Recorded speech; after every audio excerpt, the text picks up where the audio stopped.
Assalamualaikum warahmatullahi wabarakatuh. Kami dari kelompok 7 ingin mempresentasikan mengenai penyusutan dan amortisasi fiskal. Untuk anggota kelompoknya terdiri dari Putra Larasati, Kartika Cahya, dan juga Yohanes Rangga. Yang pertama akan dijelaskan oleh teman saya yaitu Kartika Cahya. Yang pertama di sini ada penyusutan. Definisi penyusutan dalam PSAK nomor 17 merupakan alokasi jumlah suatu aktiva yang dapat disusutkan sepanjang masa manfaat yang diestimasi. Sedangkan seluruh hal yang berkaitan dengan penyusutan dalam perpajakan diatur dalam pasal 11 ayat 1 dan 2 Undang-Undang Pajak Penghasilan, di mana penyusutan menurut perpajakan adalah suatu pengalokasian pengeluaran untuk memperoleh harta berwujud yang mempunyai masa manfaat lebih dari 1 tahun, dengan cara membebankannya sebagai biaya untuk mendapatkan, menagih, dan memelihara penghasilan selama masa manfaat berwujud tersebut.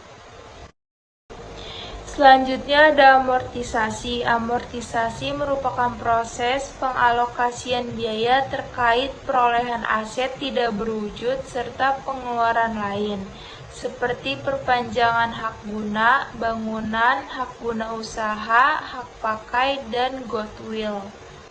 Selanjutnya diamortisasi. Proses ini dilakukan selama masa manfaat aset yang bersangkutan, yaitu lebih dari 1 tahun, dengan tujuan membebankan biaya tersebut secara profesional sebagai bagian dari upaya memperoleh, menagih, memelihara penghasilan.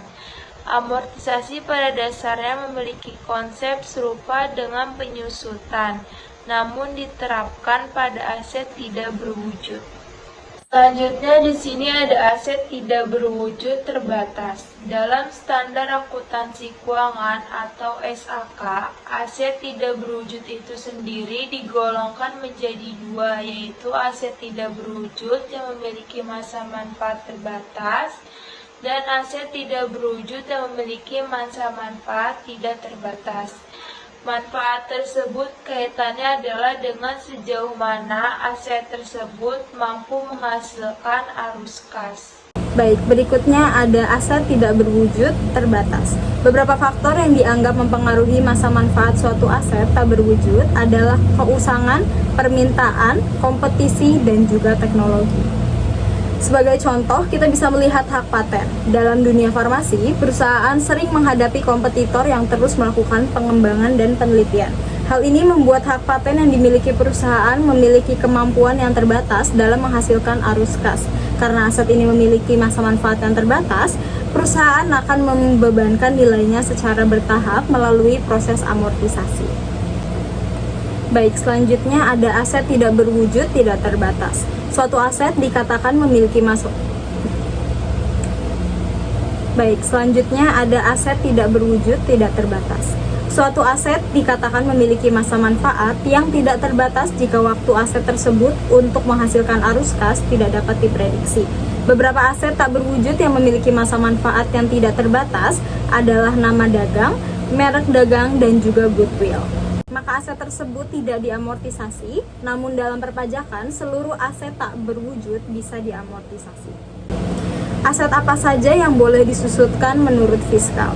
Dalam pasal 11 Undang-Undang Pajak Penghasilan dikatakan bahwa penyusutan dilakukan terhadap pengeluaran untuk pembelian, pendirian, penambahan, perbaikan, atau perubahan harta berwujud, kecuali tanah yang berstatus hak milik, hak guna bangunan, hak guna usaha, dan hak pakai yang dimiliki dan digunakan untuk mendapatkan, menagih, dan memelihara penghasilan yang memiliki masa manfaat lebih dari 1 tahun. Menurut pajak, harta yang dapat disusutkan harus memenuhi kriteria sebagai berikut. 1. Harta berwujud yang digunakan untuk mendapatkan, menagih, dan memelihara penghasilan. Dan yang kedua, mempunyai masa manfaat lebih dari 1 tahun.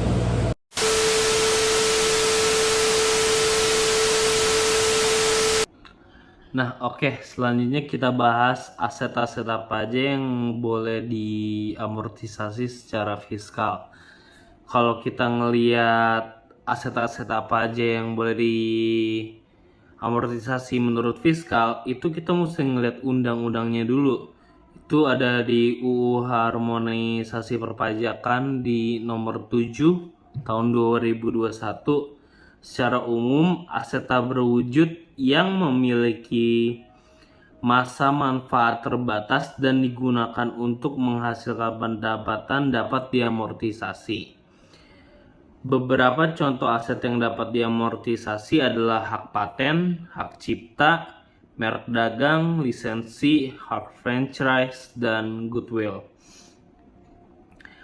Nah, menurut perpajakan, metode penyusutan dan amortisasi itu cuma boleh diakui 2. Kalau PSAK ada 4. Tapi kalau misalkan menurut fiskal itu cuma ada 2. Yang pertama itu ada metode saldo menurun.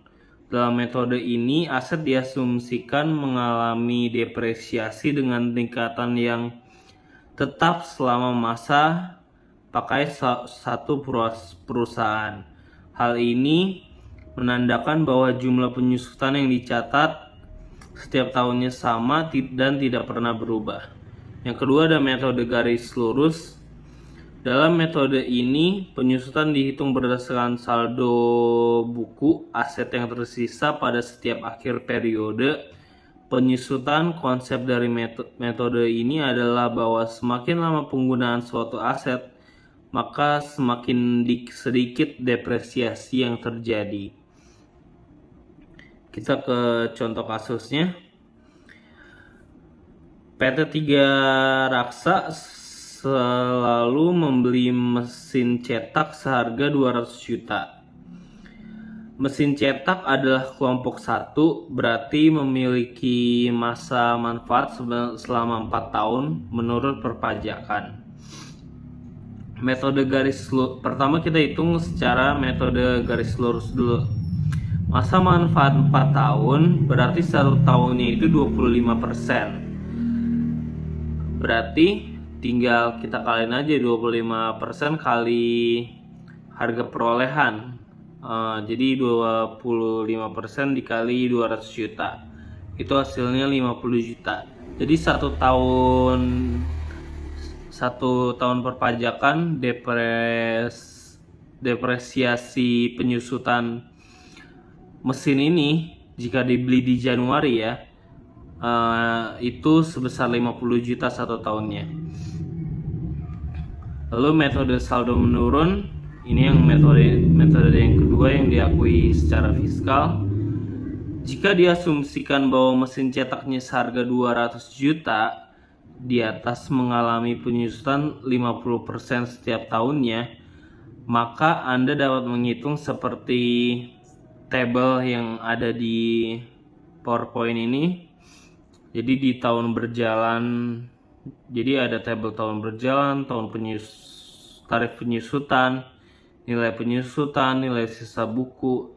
Ini harus dibuat tabelnya kalau misalkan pakai saldo menurun. Kesimpulannya, penyusutan dan amortisasi fiskal adalah alokasi biaya untuk aset tetap berwujud seperti bangunan mesin dan aset tak berwujud seperti hak paten perangkat lunak. Sesuai dengan peraturan perpajakan di Indonesia, penyusutan mengurangi penghasilan kena pajak dan meningkatkan cash flow dengan mengalokasikan biaya aset tetap. Sementara amortisasi berlaku untuk aset tak berwujud dengan cara yang sama. Kedua metode mengikuti ketentuan perpajakan ditetapkan pemerintah mengenai metode dan masa manfaat. Penting untuk perencanaan pajak dan pengelolaan cash flow perusahaan. Oke, sekian dari presentasi video dari kelompok kami. Kurang lebihnya mohon maaf. Assalamualaikum warahmatullahi wabarakatuh. Nah, oke, selanjutnya kita bahas aset-aset apa aja yang boleh diamortisasi secara fiskal. Kalau kita ngelihat aset-aset apa aja yang boleh diamortisasi menurut fiskal, itu kita mesti ngelihat undang-undangnya dulu. Itu ada di UU Harmonisasi Perpajakan di nomor 7 tahun 2021.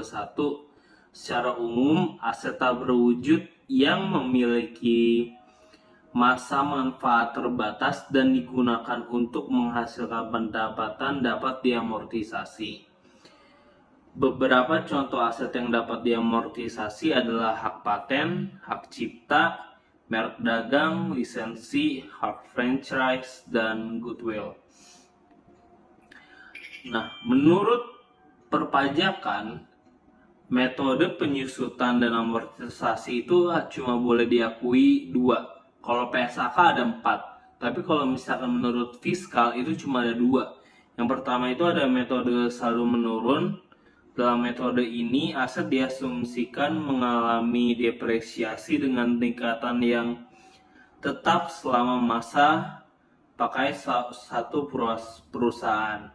Hal ini menandakan bahwa jumlah penyusutan yang dicatat setiap tahunnya sama dan tidak pernah berubah. Yang kedua ada metode garis lurus. Dalam metode ini, penyusutan dihitung berdasarkan saldo buku aset yang tersisa pada setiap akhir periode. Penyusutan konsep dari metode ini adalah bahwa semakin lama penggunaan suatu aset, maka semakin sedikit depresiasi yang terjadi. Kita ke contoh kasusnya. PT Tiga Raksa selalu membeli mesin cetak seharga 200 juta. Mesin cetak adalah kelompok 1, berarti memiliki masa manfaat selama 4 tahun menurut perpajakan. Metode garis lurus, pertama kita hitung secara metode garis lurus dulu.